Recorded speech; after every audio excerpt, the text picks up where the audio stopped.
First of all, I want to say that obviously not every single person who is watching this video is wrong about being a classic. Of course, some of you are classics. However, I find it is one of the most commonly misdiagnosed image identities, if misdiagnosed is a word that makes sense here. In this video, we'll try to explain why I think this happens and what are some things people are missing that are making them not classics. I think the number one reason why so many people incorrectly end up in classic is actually the quiz. Now, the first problem with a quiz is that it isn't even meant to be used as a typing tool. And David Kibbe actually says that you cannot really take a quiz unless you already have some previous knowledge. For example, a lot of people take the quiz and don't realize that symmetrical does not mean left to right symmetry, it actually means balance of yin and yang. And they end up choosing answer C, which is mostly connected to classic, because they cannot really figure out what the correct answer would be for them, so they conclude they must be somewhere in the middle. Another problem is that in the quiz all of the questions appear to have the same importance. However, this isn't really how the system works. For example, in reality your height is a lot more important than your facial features. And actually your height, as your literal height, is not directly addressed in the quiz. I think that another problem is the stereotypes and the misconceptions about classics. A lot of people think that being a classic is about not having anything that stands out. So they decide that nothing about them is standing out too much, they don't consider themselves to have any striking features, so they think they must be classics. Finally, I noticed that a lot of online communities have really big trouble identifying classics properly, and they kind of perpetuate the misunderstandings and the stereotypes about it. For example, I see Reddit being extremely bad at typing in general, but especially when it comes to classics, there are so many people who are saying stuff like, oh, this person looks very moderate, they must be a classic, and that person has like super obvious elongation, they're obviously not moderate. At this point, I should also mention that a lot of people incorrectly treat classics as the leftovers, so basically if they cannot decide what they are, they think they must be a classic. However, classics have a very specific yin-yang balance, and unless you have that, you're not a classic. I hope that in this image you can see how the classics are basically right in the middle of dramatic and romantic.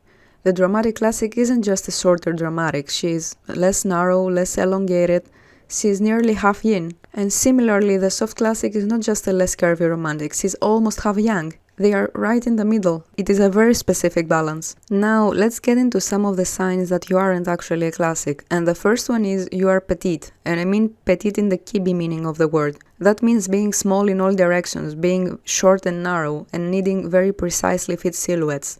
So, if you are that petite, the scale is already leaning way too much towards yin, you aren't balanced anymore.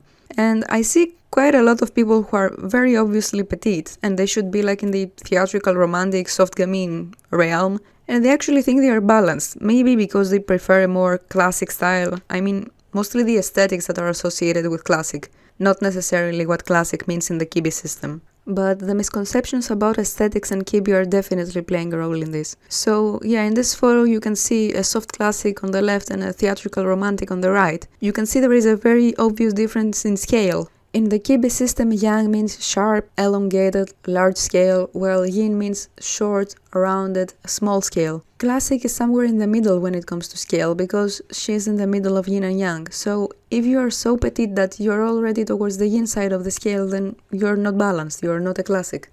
And this is leading me to the second sign, which is leaning too much towards curve or vertical. So I see a lot of people who think they are balanced while having very obvious elongation or very obvious curve. Dramatic classic can only have slight elongation and soft classic can only have slight curve.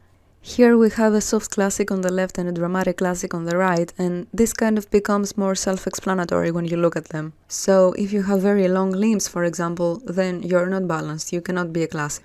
For some reason there is a misconception that if you have to accommodate vertical then you have to be a dramatic, because people think that dramatic classic does not actually accommodate your vertical. However, this is not true. Dramatic classic has to accentuate vertical, and similarly soft classic has to accentuate curve. Benefiting from accentuating vertical is not a reason to rule out dramatic classic. The final sign is that you have to accommodate width. The problem here obviously is that a lot of people cannot identify width. However, there are many flamboyant naturals who think they are dramatic classics, for example. I find it is somewhat common to confuse these two. The thing about width is that it rules out balance by being too much yang. It is pretty similar to how petite rules out balance by being too much yin. I have a video that explains everything about width and what it is and how to find it, So I will link this video in the description and I will end this video here. Please make sure you watch that video, it is actually a new one. Also in the description you will find links to the rest of my social media. I started to share more content there that you might find helpful. If you liked this video, please give it a thumbs up and I will see you the next time.